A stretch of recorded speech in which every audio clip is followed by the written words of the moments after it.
Inilah Monitor. Ngobras di Rasika. Ngobrol asik di Rasika. Apapun infonya, sampaikan ke Rasika.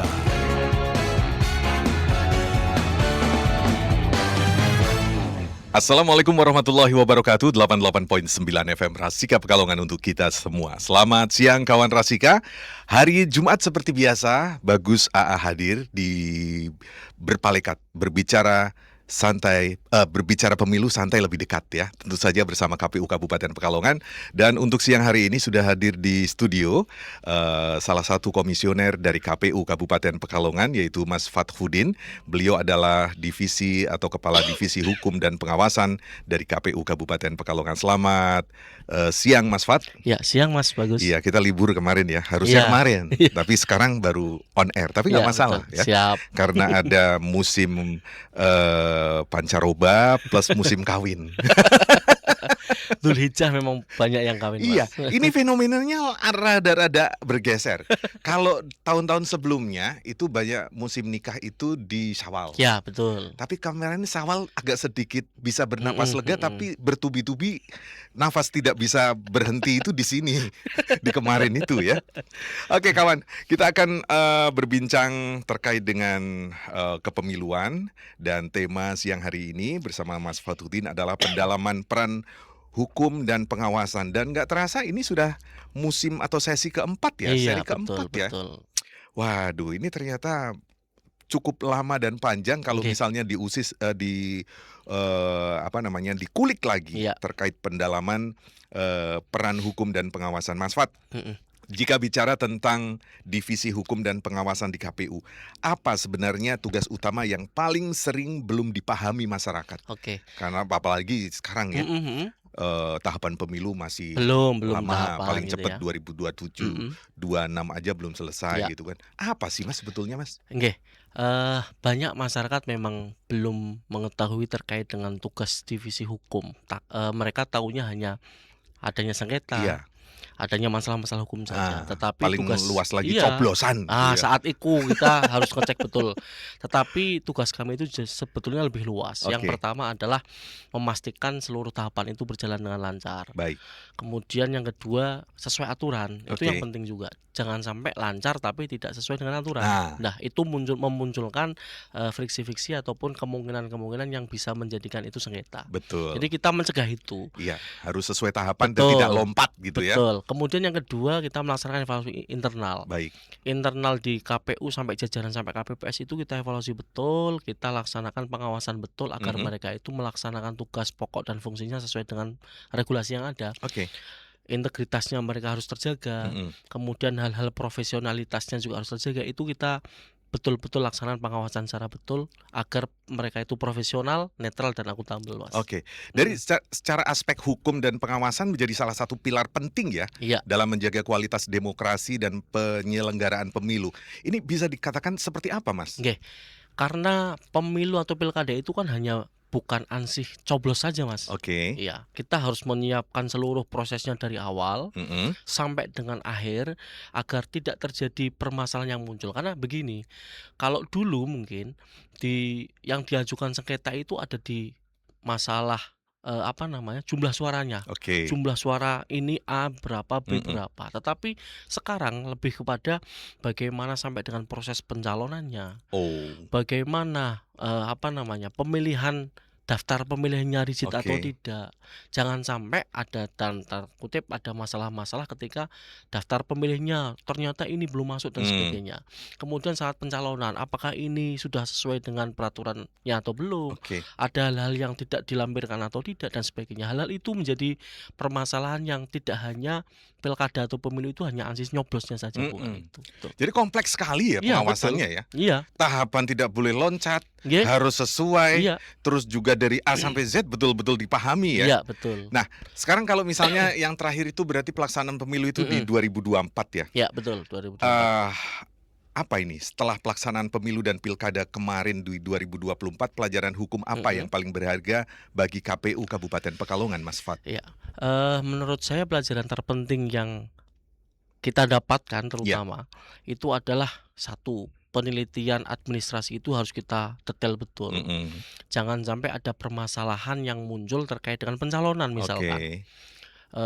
Ini kurang A, kurang B dan sebagainya. Bahkan kita sampai dengan datang ke sekolah-sekolah yang calon-calon itu ajukan ke kami dalam apa namanya data pengajuan pencalonan itu kita datangi betul, kita verifikasi Oke. apakah yang bersangkutan memang betul-betul lulusan sini, ijazahnya sesuai dengan yang dikeluarkan oleh sekolah tersebut atau universitas tersebut. Kita Verifikasinya ya. verifikasinya betul-betul sampai Jangan ke sampai yang lapangan. ini belum selesai Iya, Pak Jokowi kan. ada masalah kan gitu. Iya. KPU diikut-ikutkan akhirnya. Aduh. Terus yang selanjutnya adalah dokumentasi. Baik. Dokumentasi juga penting terkait dengan bagaimana kita akuntabilitas dan pertanggungjawaban atas hasil-hasil kinerja kita. Betul. Itu yang paling penting juga. Sekecil apapun keputusan yang kita ambil itu harus sesuai dengan regulasi ataupun peraturan yang ada. Jangan Iya. sampai ada masalah yang nabrak aturan. Wah, ini ternyata aturannya begini, ternyata kita laksanakan biar mudahnya seperti ini. Ternyata justru malah itu salah, Bahaya ya. bahaya. Bahaya. Ada Bawaslu yang siap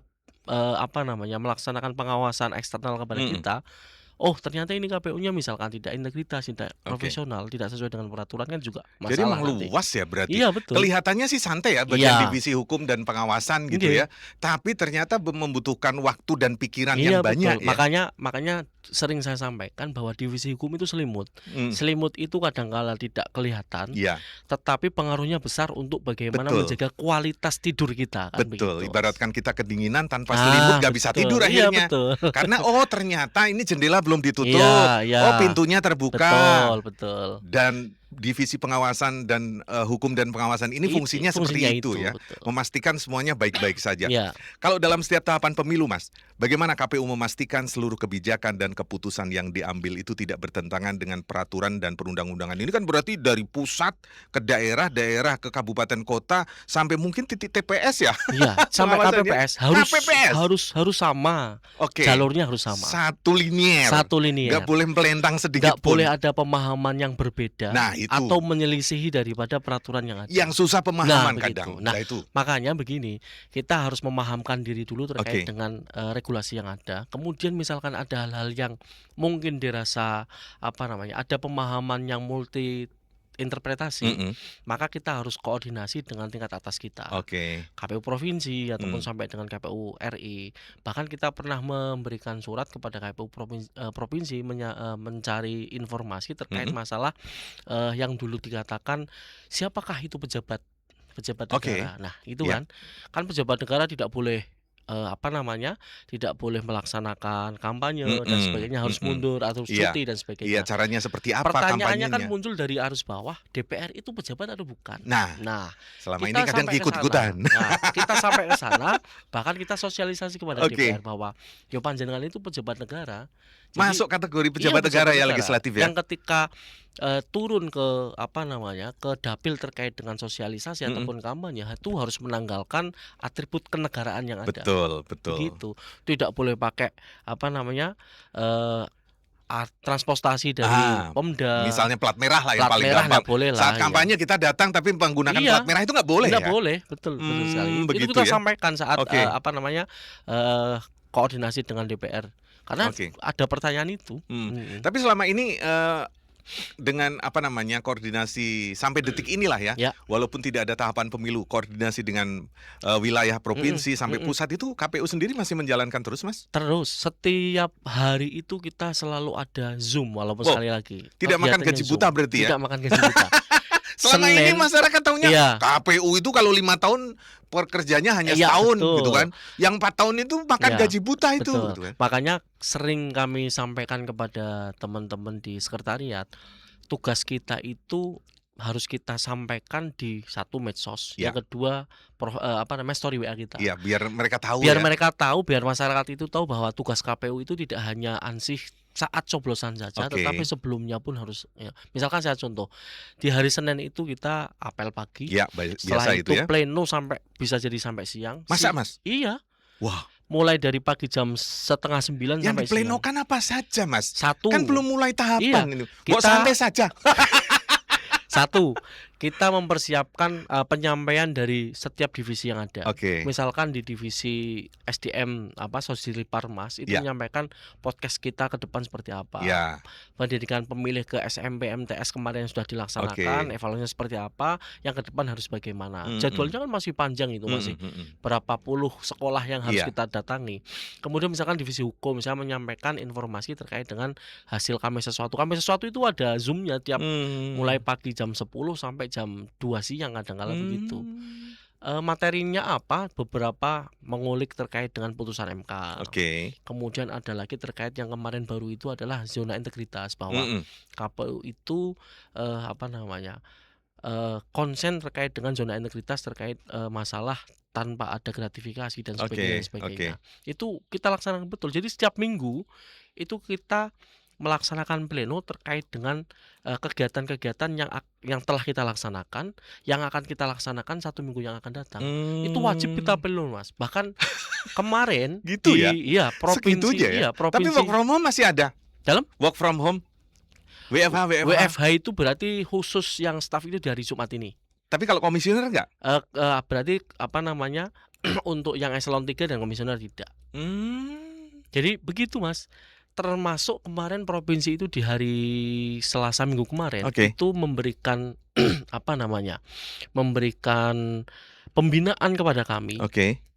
Ini ada masalah apa di tingkat KPU kabupaten. Kemudian ini yang tidak ikut pleno, ini yang di fotonya tidak ada dan sebagainya. Iya. Kita disampaikan detail oleh KPU provinsi, Mas. Gitu iya, ya? Betul, iya.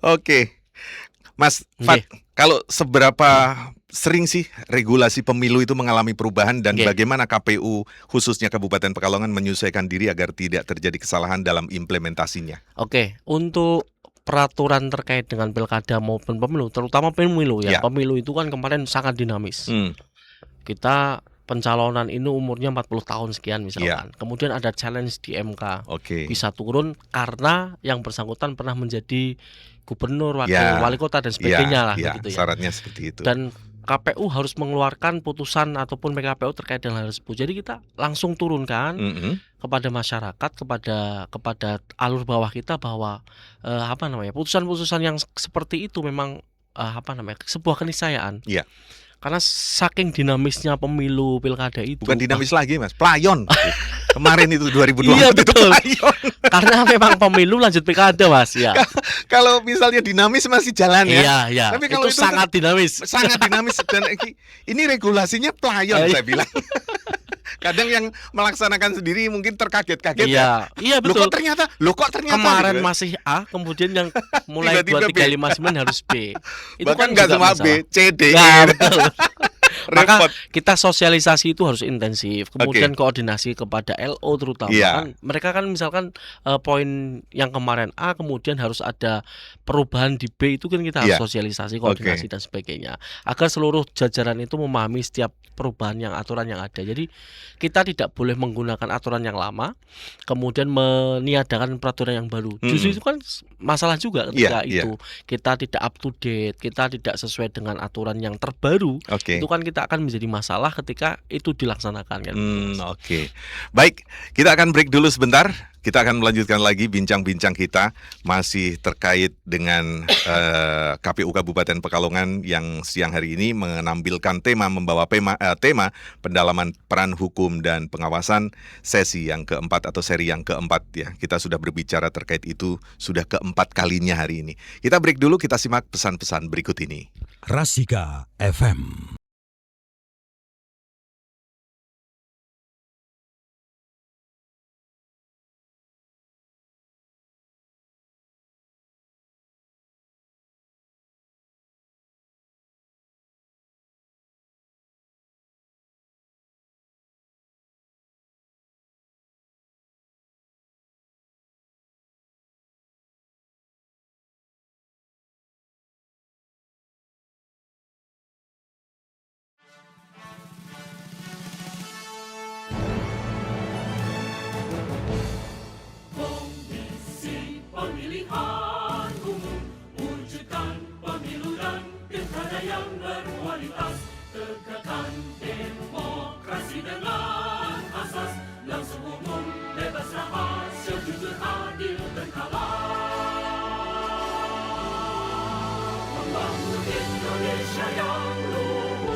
pemilihan umum, wujudkan pemilu dan pilkada yang berkualitas, tegakkan demokrasi dengan asas langsung umum, bebas rahasia, jujur, adil, berkala. Membangun Indonesia yang luhur, bermartabat, bersih, adil dan jujur. Bagi rakyat kami berbakti, bagi bangsa kami mengabdi. Indonesia Jaya Negeriku.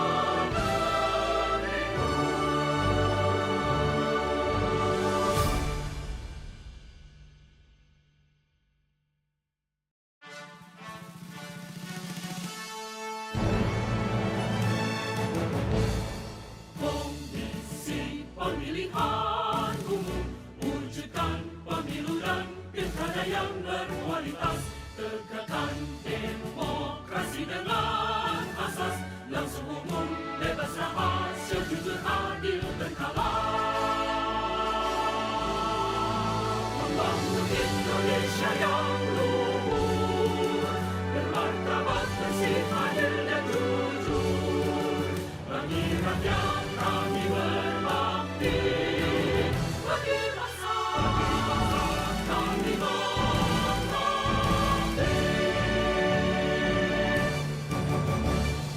Komisi Pemilihan Umum, wujudkan pemilu dan pilkada yang berkualitas, tegakkan demokrasi dengan asas langsung umum, bebas rahasia, jujur, adil, berkala. Membangun Indonesia yang luhur, bermartabat, bersih, adil dan jujur. Bagi rakyat kami berbakti, bagi bangsa kami mengabdi. Indonesia Jaya Negeriku.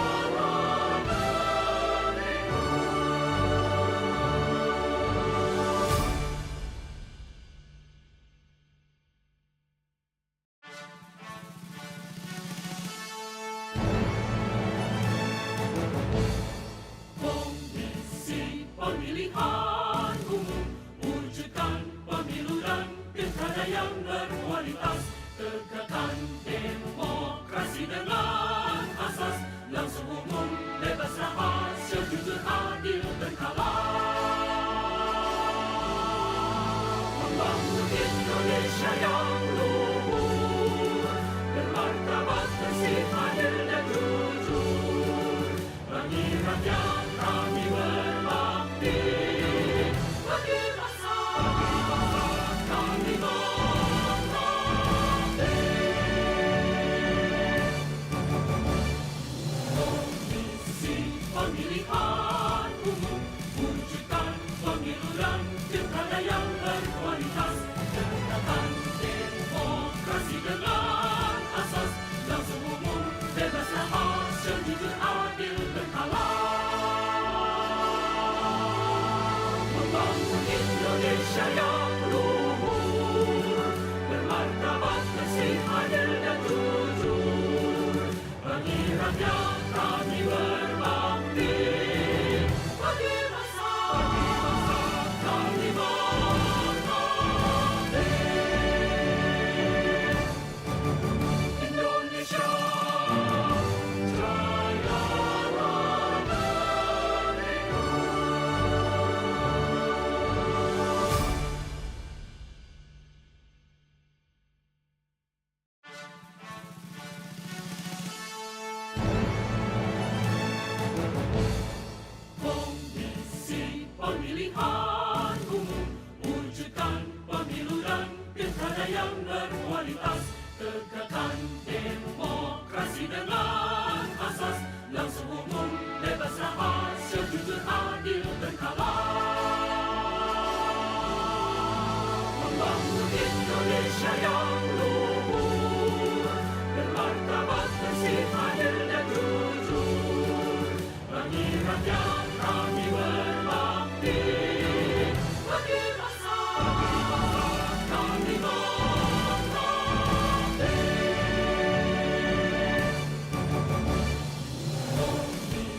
pemilihan umum, wujudkan pemilu dan pilkada yang berkualitas, tegakkan demokrasi dengan asas langsung umum, bebas rahasia, jujur, adil, berkala,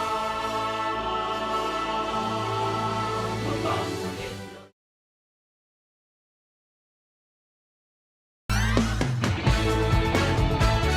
Inilah Ngobras di Rasika. Ngobrol asik di Rasika. Apapun infonya, sampaikan ke Rasika.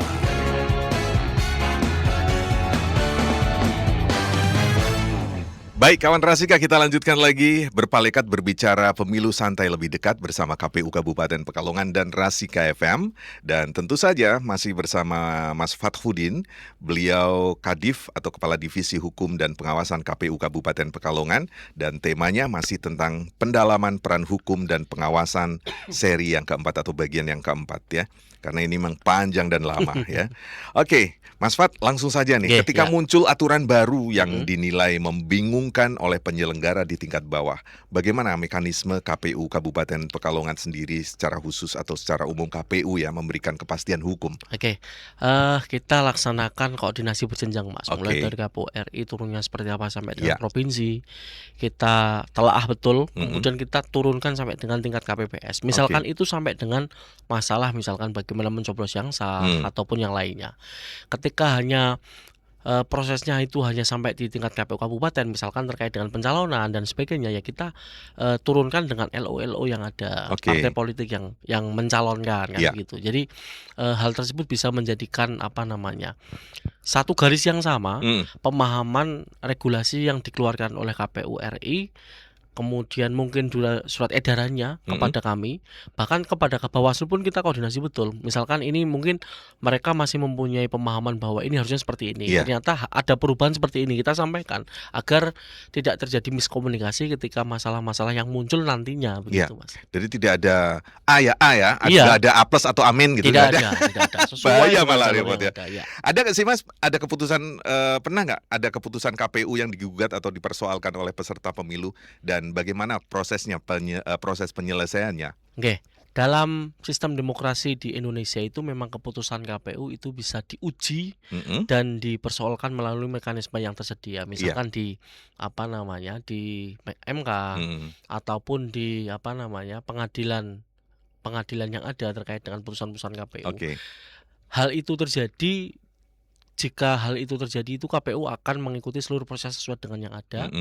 Kita menjadi misalkan tergugat ataupun saksi, itu kita siap dan kita harus menyiapkan dokumen-dokumen yang pendukung yang diperlukan untuk bisa menjawab itu semua. Jadi tadi saya sampaikan di awal, administrasi dan dokumentasi itu memang oleh divisi hukum itu harus kita siapkan betul.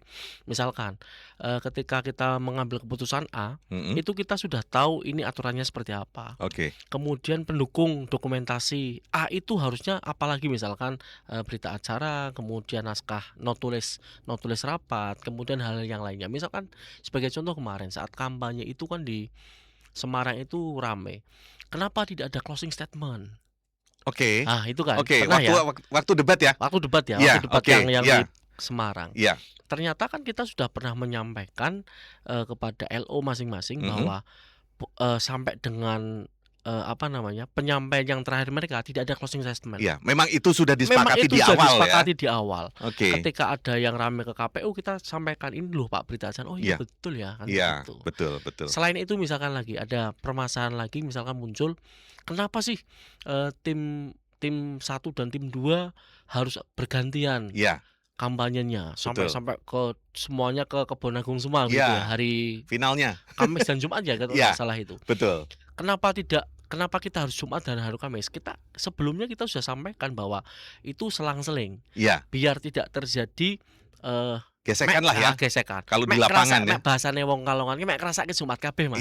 Kan begitu. Betul. Mek ngrasake Jumat kabeh. Jadi semuanya ada tahapan-tahapan yang kita sampaikan, walaupun sekali lagi misalkan ada gesekan, kita sudah ada notulen naskahnya, kemudian ada siapa yang hadir. Dan itu tertulis, bisa dipertanggungjawabkan ya. Iya betul. Jadi walaupun dalam tanda kutip kita sudah melaksanakan sesuatu yang benar sesuai dengan aturan pun pasti akan disalahkan. Apalagi tidak kita siapkan. Itu dia. Begitu, Mas. Kalau menurut Mas Fat, di setiap tahapan pemilu atau Mhm. pelaksanaan pemilu atau pilkada, Mhm. itu pasti nggak sih Mas, ada orang-orang yang memang pekerjaan atau profesinya bukan profesi ya, Mhm. tapi ada sedikit keisengan Mhm. untuk membaca celah hukum ini bisa di-challenge atau digugat gitu Ya, nggak sih? saya Menurut yakin Mas Fad? pasti ada. Artinya begini, dia itu ingin sesuatu yang dia inginkan itu bisa dilaksanakan dengan Diakomodir ya? melihat diakomodir dengan melihat putusan-putusan yang mungkin mungkin Ada ini celah ya? ada celah. Tetapi ketika kita sudah sesuai dengan satu regulasi yang ada, keputusannya sudah kita laksanakan bersama, Mhm. ya suara-suara itu kan bisa teredam dengan adanya bukti-bukti yang konkret Iya, itu, Mas. betul betul. Lumayannya ketika bukti konkret, dokumentasi yang lengkap itu Iya mereka, "Oh iya ya, sudah ya berarti iya. ya." Ya Kan begitu termasuk saja. dulu flashback ke debat pemilu yang Ya, pilkada kemarin ya. tidak ada closing statement dan akhirnya Mhm, mereka mhm. protes gitu Mhm. kan, tiba-tiba ternyata oh ada dokumennya loh. Iya, ada dokumennya. Ternyata berarti kan LO atau siapapun itu tidak menyampaikan ke Iya, mereka gitu iya. kan, ke kubu mereka gitu Bahkan kan. setelah saya sampaikan itu, saya Mhm. lihatkan itu, malah koyaknya kan Mbak Iza terkait dengan masalah pencatutan logo Iya, dan sebagainya kan waktu begitu, Mas. kasus Karena ada memang juga ya. terkait dengan apa namanya, debatnya itu sudah clear Clear. sesuai dengan risalah rotulen yang disepakati oleh Betul. kedua belah pihak, Clear. Mas. Saya di lokasi Begitu. soalnya Iya, kan itu. betul. Oke. Cukup ramai sih memang. Iya, iya. Oke, kalau Mas Fad sendiri, Nggih. menurut Mas Fad pengalaman KPU ya sebagai Mhm. komisioner di Divisi Hukum dan Pengawasan, persoalan hukum apa yang paling sering muncul selama tahapan pemilu berlangsung sih Mas? Oke, yang pertama memang yang sering di-challenge itu adalah masalah administrasi.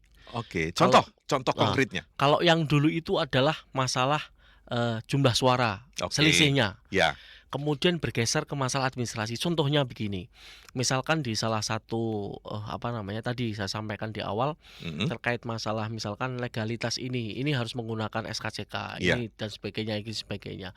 Kemudian LHKPN misalkan, oke, ini yang contoh paling, kentara kemarin kita rasakan di LHKPN. Awalnya itu harus sesuai dengan perintahnya adalah LHKPN secara penuh sudah ACC ataupun mhm, submit oleh KPK. mhm, Ternyata semuanya kangelan, iya, kesulitan iya, waktunya dengan satu Indonesia oke, semuanya bersama-sama itu. betul. Belum Maka lagi servernya error. betul, KPK-nya menyampaikan dan ada turunan KPU bahwa yang terpenting kita sudah mengajukan, Mas. Iya, Oleh calon itu sudah oke, mengajukan. iya, Jadi hal tersebut bisa menjadi masalah yang mungkin bisa diminimalisir ketika nanti muncul, loh LHKPN kan belum. mhm, Ternyata mhm, kan sudah ada edaran yang membolehkan itu. iya, Yang terpenting nanti pada saat sebelum sebelum pencalonan itu sudah clear. Itu yang pertama. Kemudian yang oke. kedua terkait masalah data pemilih. Nah, Ada juga yang misalkan beberapa tim sukses menyampaikan ini kok belum masuk dan sebagainya dan mhm, sebagainya dan sebagainya. Ternyata yang bersangkutan itu satu misalkan, yang bersangkutan mengajukan, pindah memilih di kota lain, oke. ataupun yang lainnya yang bersangkutan itu sebetulnya punya hak di kota lain Nah, KTP tetapi lebih kuat yang di sana, kan oke, begitu. Hal-hal iya, itu kita sampaikan betul mmm, secara periodik kita iya, sampaikan. Kemudian ada lagi masalah misalkan kampanye serta perbedaan penafsiran terhadap aturan yang berlaku lah. Contoh yang kemarin kampanye, mhm, masalah-masalah pilkada yang kemarin dan sebagainya. Alhamdulillah kita bisa tuntaskan walaupun sekali lagi eh, kalau kita laksanakan sesuai dengan realnya saja ada yang mempermasalahkan, mhm, apalagi tidak sama sekali kan begitu, Mas. iya, Mhm. betul ya. Aduh kompleks sekali ya Iya, ternyata ya. Mas, iya. ini Nggih. kan masyarakat sebetulnya kan mengenal juga yang namanya Bawaslu Ya, sebagai betul. lembaga pengawas pemilu. Terus perbedaan dan fungsi pengawasan yang dilakukan KPU sendiri terutama di Divisi Hukum dan Mhm. Pengawasan seperti apa, Mas? Oke, yang pertama terkait Bawaslu itu kan mitra kerja kita KPU Mhm, karena Bawaslu itu termasuk penyelenggara pemilu ataupun pilkada yang dari sisi dari pengawasan lah sisi ya. pengawasan. Kan ada DKPP, Iya, Bawaslu dan KPU. Kemudian untuk tugas daripada lembaga pengawas itu perbedaan fungsinya adalah yang pertama terkait dengan masalah monitoring, Mas. baik. Monitoring, supervisi, evaluasi rutin. Iya, Kita berbeda kalau Bawaslu itu ke eksternal, mereka ke kita, mhm, mereka ke pemilih, bukan pemilih ya, mereka ke calon yang mendaftar, mhm, kemudian juga kepada pemilih bagaimana mereka apakah ada money politik dan sebagainya. Kalau di KPU itu lebih kepada terkait dengan bagaimana pengendalian internal yang kita laksanakan sampai dengan tingkat bawah kita, sampai dengan KPPS bahkan.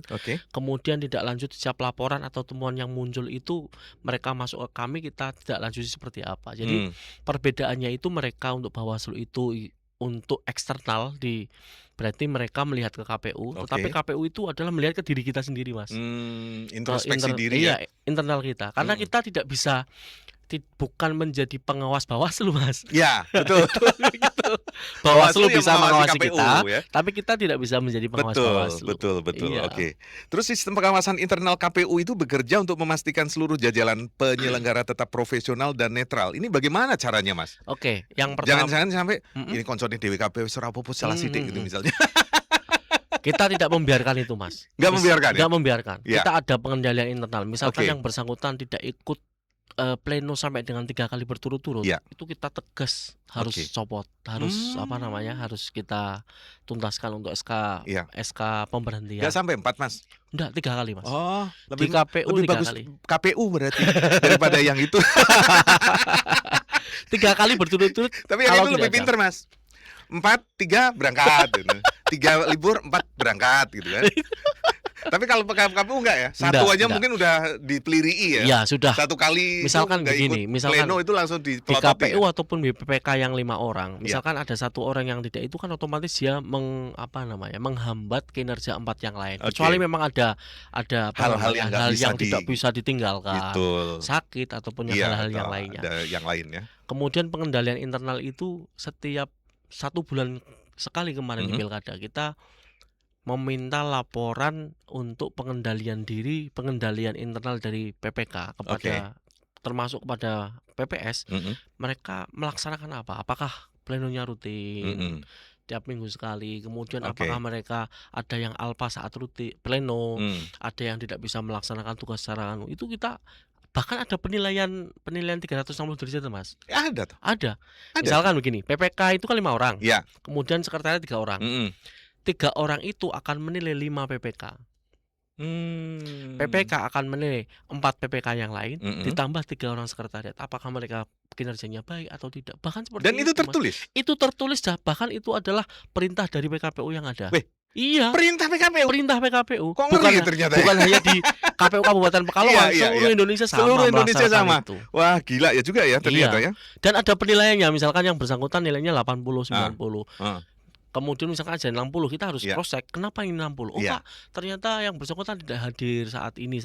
Kita klarifikasi betul. Kalau langkah KPU sendiri terutama di divisi hukum dan pengawasan, jika ditemukan dugaan pelanggaran yang dilakukan oleh badan ad hoc seperti PPK, PPS atau KPPS, seperti apa selama ini yang dilakukan, Mas? Yang pertama kita harus klarifikasi. Karena ada asas praduga tak bersalahnya juga, Mas ya. Iya dong. Kita klarifikasi, apakah begini betul? Apakah seperti ini itu memang begitu, apakah pelaksanaannya seperti itu, terjadinya seperti itu. Kemudian setelah itu terjadi, kita lakukan pemeriksaan. Ketika pemeriksaan itu seperti apa, kita diundang mereka dengan saksi-saksi. Kita juga pernah mengundang itu, Mas, terkait dengan masalah-masalah yang muncul di PPS mana itu, Bojong kalau tidak salah. Terkait ada komenan.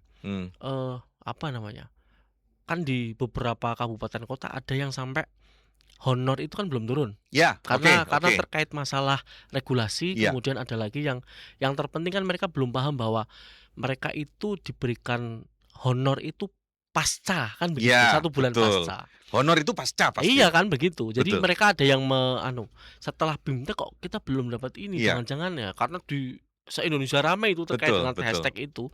Maka kita sampaikan, ternyata ada yang sampai menyampaikan ataupun menjadi komentar di KPU kita, kemudian memberikan colekan kepada KPU RI dan sebagainya. KPU RI menyampaikan ini loh, Mas, ini tolong diklarifikasi, ini betul. Atas namanya PPS mana gitu. Kita undang mereka, apakah betul begini? Iya Pak, begini. Kenapa begini?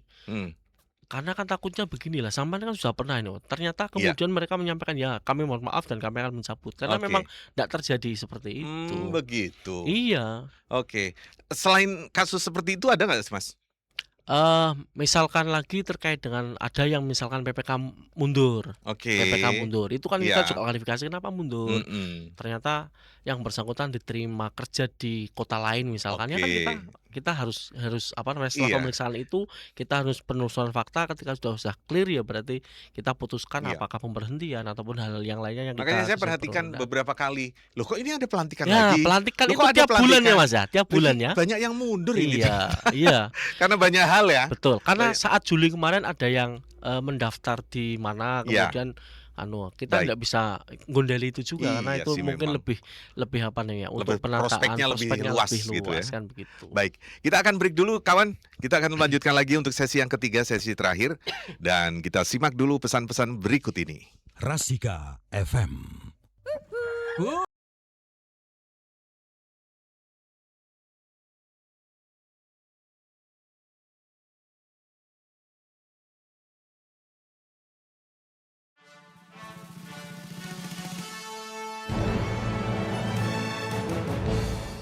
Komisi Pemilihan Umum wujudkan pemilu dan pilkada yang berkualitas, tegakkan demokrasi dengan asas langsung umum, bebas rahasia, jujur, adil, berkala.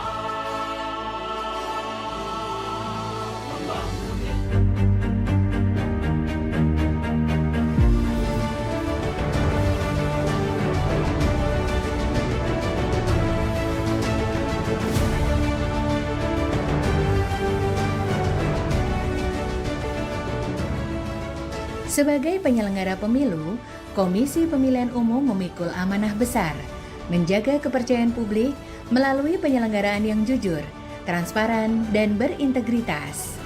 Namun membangun integritas tidak cukup hanya dengan aturan.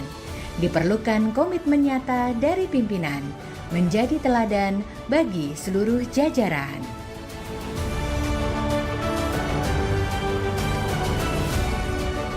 Sebagai pimpinan Komisi Pemilihan Umum dalam pelaksanaan pembangunan zona integritas menuju wilayah bebas dari korupsi atau WBK dan wilayah birokrasi bersih dan melayani WBBM merupakan komitmen nyata yang tidak bisa ditawar. Kami meyakini bahwa kepercayaan publik terhadap penyelenggaraan pemilu hanya akan terjaga apabila seluruh jajaran KPU bekerja dengan penuh integritas, profesionalitas, dan akuntabilitas. Kami menyadari bahwa pelaksanaan pembangunan zona integritas membutuhkan konsistensi, kerja bersama, dan keberanian untuk melakukan perubahan.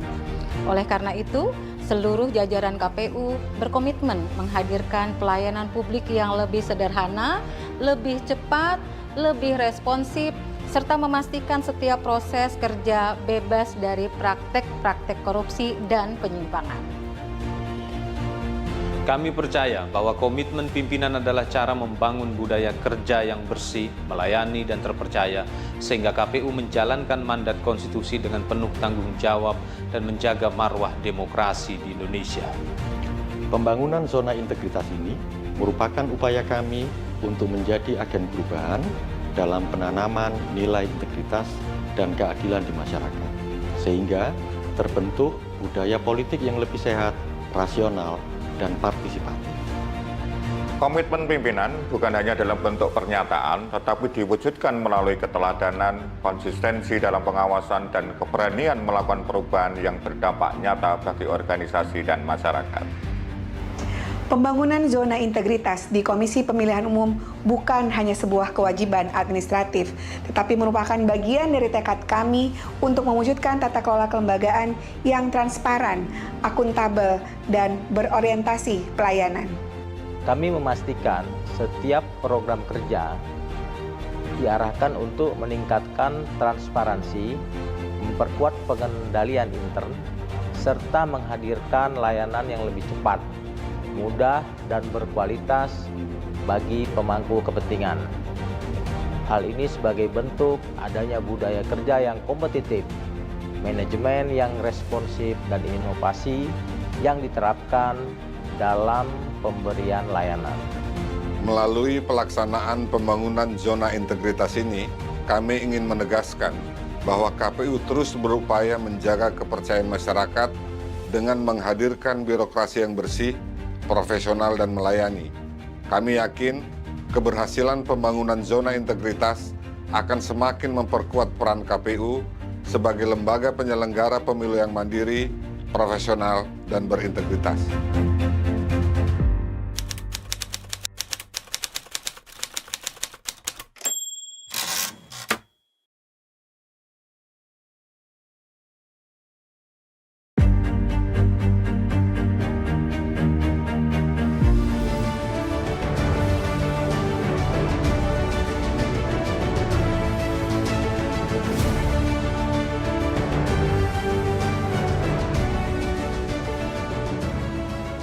Sebagai penyelenggara pemilu, Komisi Pemilihan Umum memikul amanah besar, menjaga kepercayaan publik melalui penyelenggaraan yang jujur, transparan, dan berintegritas.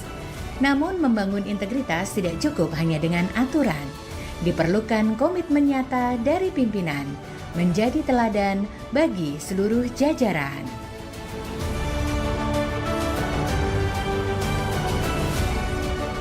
Sebagai pimpinan Komisi Pemilihan Umum dalam pelaksanaan pembangunan zona integritas menuju wilayah bebas dari korupsi atau WBK dan wilayah birokrasi bersih dan melayani WBBM merupakan komitmen nyata yang tidak bisa ditawar. Kami meyakini bahwa kepercayaan publik terhadap penyelenggaraan pemilu hanya akan terjaga apabila seluruh jajaran KPU bekerja dengan penuh integritas, profesionalitas, dan akuntabilitas. Kami menyadari bahwa pelaksanaan pembangunan zona integritas membutuhkan konsistensi, kerja bersama, dan keberanian untuk melakukan perubahan. Oleh karena itu, seluruh jajaran KPU berkomitmen menghadirkan pelayanan publik yang lebih sederhana, lebih cepat, lebih responsif, serta memastikan setiap proses kerja bebas dari praktek-praktek korupsi dan penyimpangan. Kami percaya bahwa komitmen pimpinan adalah cara membangun budaya kerja yang bersih, melayani, dan terpercaya, sehingga KPU menjalankan mandat konstitusi dengan penuh tanggung jawab dan menjaga marwah demokrasi di Indonesia. Pembangunan zona integritas ini merupakan upaya kami untuk menjadi agen perubahan dalam penanaman nilai integritas dan keadilan di masyarakat, sehingga terbentuk budaya politik yang lebih sehat, rasional, dan partisipatif. Komitmen pimpinan bukan hanya dalam bentuk pernyataan, tetapi diwujudkan melalui keteladanan, konsistensi dalam pengawasan, dan keberanian melakukan perubahan yang berdampak nyata bagi organisasi dan masyarakat.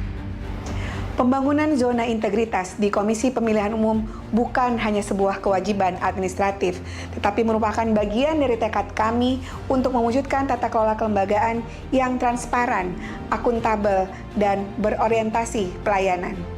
Kami memastikan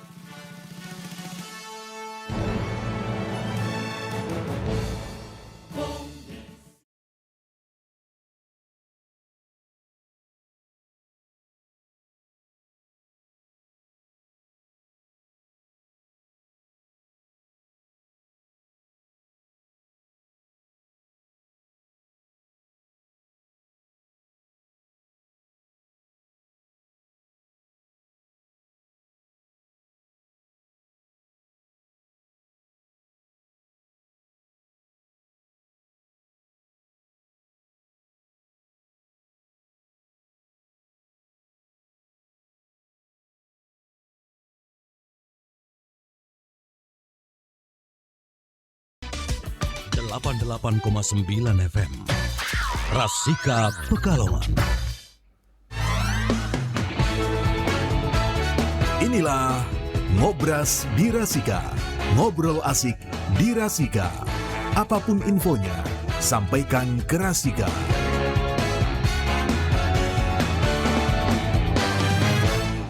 Oke, baik kawan Rasika, kita masih di Berpalekat berbicara pemilu santai lebih dekat bersama KPU Kabupaten Pekalongan dan Rasika FM Pekalongan.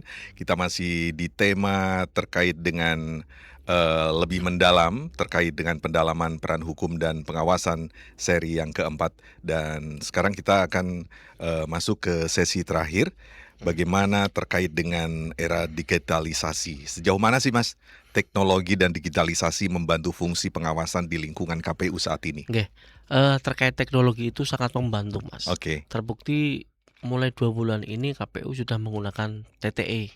TTE? Iya, sudah menggunakan itu. Hmm. Jadi penggunaan kertasnya kita minimalisir menggunakan TTE itu. Kemudian yang kedua, kita menggunakan web-web yang terkait dengan pelaporan sampai dengan tingkat atas. Misalkan contoh gini, ada laporan SPIP yang untuk pengendalian satu kantor itu ya. Jadi nanti kita modelnya upload ke sistem itu, kemudian ada inspektorat yang melihat itu, kemudian hasilnya seperti apa, kurangnya bagaimana, ataupun kurangnya apa yang belum kita upload. Apakah KPU Kabupaten Bangkalan sudah 100% dan seterusnya itu tiap bulan Mas ada begitu. Tiap bulan? Tiap bulan. Tiap bulan melaporkan hal itu? Maksimal di tanggal 10 kita harus melaksanakan itu. Dan provinsi membuat rangkuman mana saja yang lewat tanggal 10 itu ada teguran Mas. Gitu ya? Iya. Ada tegurannya juga, ada sanksinya mungkin ya? Ada sanksinya. Oke. Nah, di era media sosial yang serba cepat sekarang ini Mas, tantangan hukum apa yang paling sering dihadapi penyelenggara pemilu? Kalau kita lihat kan saat ini di media sosial begitu brutalnya ya. Netizen maha benar. Betul. Tidak ada netizen yang salah gitu kan. Kalau yang sering dihadapi KPU seperti apa sih? Penyebaran informasi itu sangat cepat Mas. Oke. Apa yang sekarang misalkan saya sampaikan mungkin 2 detik lagi sudah menyebar bahkan FYP kan itu. Nah, terkait dengan itu mungkin kita perlu adanya filter terkait masalah apakah ini yang disampaikan itu benar atau tidak. Kemudian apakah itu hoax atau fitnah. Karena sekarang kalau dilihat saja video yang dibuat oleh AI itu kan juga gila. 99% mirip dengan aslinya. Betul. Iya kan. Dari visualnya, dari suaranya. Padahal saya nggak pernah ngomong ini. Iya makanya Mas. Gila. Makanya begitu. Maksudnya itu hal yang menjadikan permasalahannya mungkin muncul ketika nanti tantangan kita itu seperti apa. Mungkin di suatu saat akan muncul video-video yang dijadikan dasar ini melaksanakan ini. Ternyata itu AI misalnya. Iya betul. Walaupun kemarin alhamdulillah tidak ada hal-hal tersebut. Tapi kalau sampai itu terjadi Mas, menyikapi maraknya informasi hoax atau informasi yang dapat mempengaruhi kepercayaan publik terhadap KPU seperti apa? Kita harus melaksanakan klarifikasi bahwa itu bukan dari KPU misalkan. Karena kita punya link-link resmi terkait dengan medsos kita, website kita, itu kita bisa sampaikan itu. Kemudian yang kedua, terkait hal-hal tersebut kita bisa memberikan informasi resmi kepada media-media yang ada. Kita sering melaksanakan memberikan rilis rilis yang kita laksanakan dan sebagainya. Kemudian meningkatkan edukasi kepada masyarakat. Kita sebelum sharing itu kita harus benar-benar filter betul sebelum kita sharing. Apakah ini benar atau tidak? Kita misalkan kita klarifikasi, misalkan kita tanya kepada kanal-kanal medsos yang ada di secara resmi juga kita perlu. Karena memang sangat ngeri Mas, munculnya video, munculnya narasi, munculnya berita-berita yang mungkin muncul itu karena dari sudut pandang yang berbeda, bisa jadi sudut kamera yang berbeda ataupun bahkan buatan sekarang artificial intelligence itu Mas. Yang kadang padahal mereka itu sukanya gokil sih ya. Tujuannya itu sebetulnya tidak menyebar hoax tapi ngejar FYP misalnya. Iya, betul. Padahal efeknya ngeri itu. Iya Mas. Kalau misalnya nih Mas, nanti ada ancaman baru terkait penyelenggaraan pemilu, apa sih sebetulnya saat ini misalnya 2029, antisipasi yang perlu dipersiapkan dari sisi hukum dan pengawasan di masa mendatang nanti? Iya, sesuai dengan kemajuan zaman itu berarti yang pertama teknologi informasi Mas, harus kita perkuat. Kemudian penyebaran hoax juga kita harus memperkuat sampai dengan lini pemilih yang paling muda nanti. Karena kita susur ke sekolah-sekolah itu, kita juga nyampaikan selain daripada bagaimana mereka mempunyai hak pilih, tetapi bagaimana mengatasi agar hoax itu tidak serta-merta menjadi makanan mereka sehari-hari. Kemudian manipulasi informasi digital. Ada kalanya ini KPU-nya begini, dimunculkannya begini. Di 2019 kan muncul Mas ya. salah tulis 0 saja misalkan 019 karena nolnya sebetulnya harusnya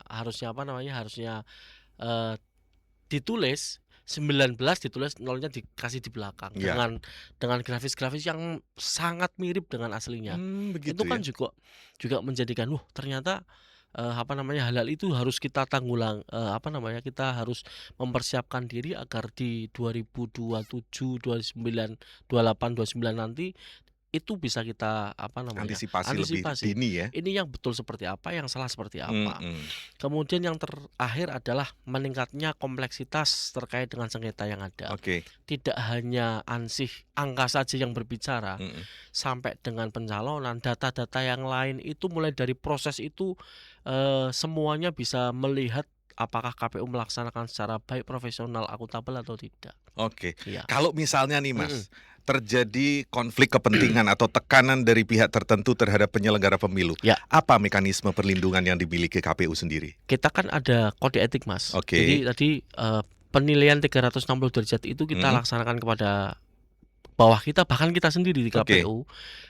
KPU punya KPU provinsi, kita punya Dewan Kode Etik di tingkat provinsi yang mempunyai kewajiban untuk bagaimana menjadikan KPU itu benar-benar netral, integritas, profesional, akuntabel. Di beberapa kabupaten kota ada, Mas, sampai dengan di sidang kode etik, di sidang komisi informasi terkait dengan keterbukaan publik dan sebagainya, banyak.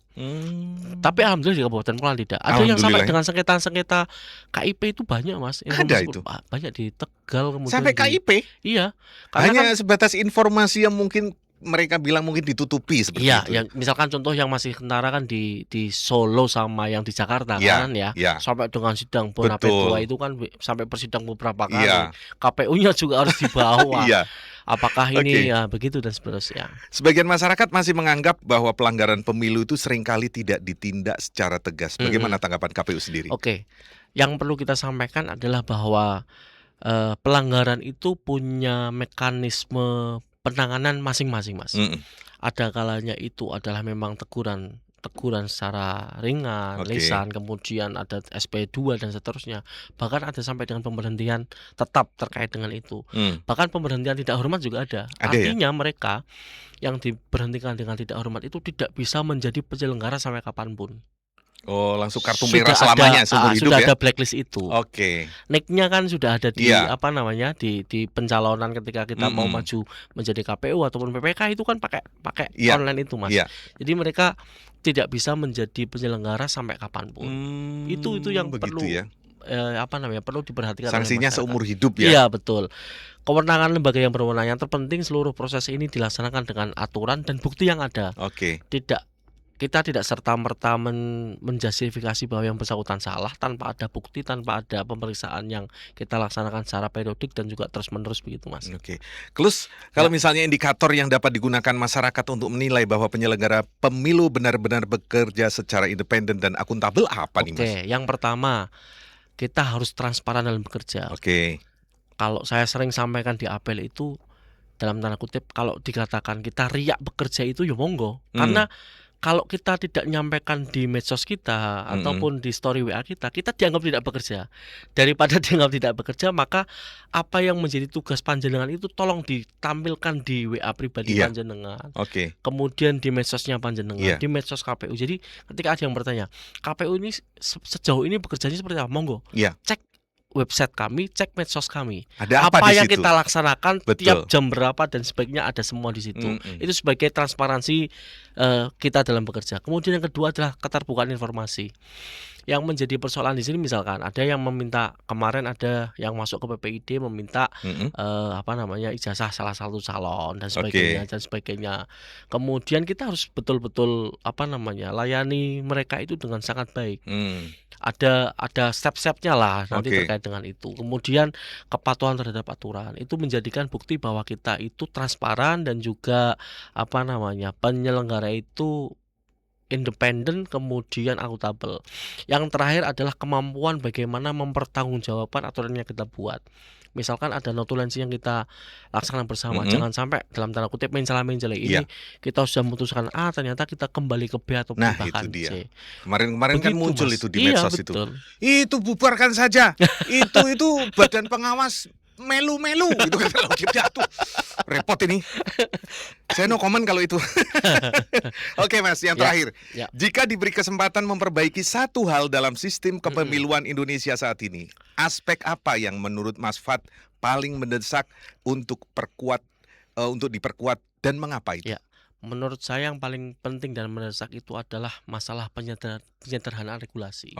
Karena regulasi yang kemarin itu masih dirasa tumpang tindih. Ada A, kemudian muncul lagi B, ada challenge di MK, muncul lagi C, dan seterusnya. Itu karena memang mungkin itu orang yang suka iseng untuk mencari celah itu ya. Maka pernah saya sampaikan mungkin di seri 3 atau 2, kalau kita sudah berjalan itu tidak ada regulasi wasit yang dirubah. Harusnya sebelum pertandingan regulasinya seperti apa udah harus matang dulu. Udah matang dulu. Jangan sampai misalkan VAR-nya masih masalah kameranya pedot. Hal-hal itu bisa menjadi masalah yang mungkin nanti muncul begitu. Wasitnya yang ini disalahkan dan seterusnya. Karena kita kan sebagai wasit. Kemudian yang kedua adalah peningkatan pendidikan kepemiluan bagi masyarakat. Yang itu kita laksanakan walaupun sekali lagi sekarang masih ada efisiensi. Kita tidak serta-merta harus menggunakan kudu anggaran yang tidak ada, Mas. Kita turun ke lapisan masyarakat paling bawah dalam hal ini SMP, MTS sampai dengan SMA, SMA, MK itu ya tidak ada anggaran apapun. Kita turun ke sana betul. Kita juga masuk kepada Bapak Ibu guru kepala itu menyampaikan bahwa ini tidak ada anggarannya Bapak Ibu. Mohon maaf, jadi tidak bisa mengundang panjenengan kemudian menghormati seperti ada tahapan kan begitu. Kita mengundang itu, kemudian kita mengundang guru PPKN. Turun ke masyarakat karena pameonya adalah orang-orang anggaran tidak kita laksanakan. Dan kita tidak melaksanakan itu, Mas. Jadi tanpa anggaran pun kita tetap terjun ke bawah untuk melaksanakan itu. Baik. Oke, cukup panjang kali lebar. Ini kira-kira masih ada sesi 5 nggak Mas? Seri 5 Mas? Masih ada sebetulnya. Tapi kalau melihat keaktualisasian kegiatan ini kan sebetulnya harus ada harus dibahas juga PMK 128 terkait keterwakilan 30% perempuan itu. Juga nanti mudah-mudahan di lain kesempatan nanti itu dulu saja lah. Terima kasih Mas Fad sudah hadir di studio dan kawan. Akhirnya tuntas sudah kebersamaan kita di Berpalekat berbicara pemilu santai lebih dekat bersama Rasika FM dan KPU Kabupaten Pekalongan. Terima kasih banyak untuk kebersamaan Anda. Saya Bagus AA pamit undur. Wassalamualaikum warahmatullahi wabarakatuh. 88,9 FM Rasika Pekalongan.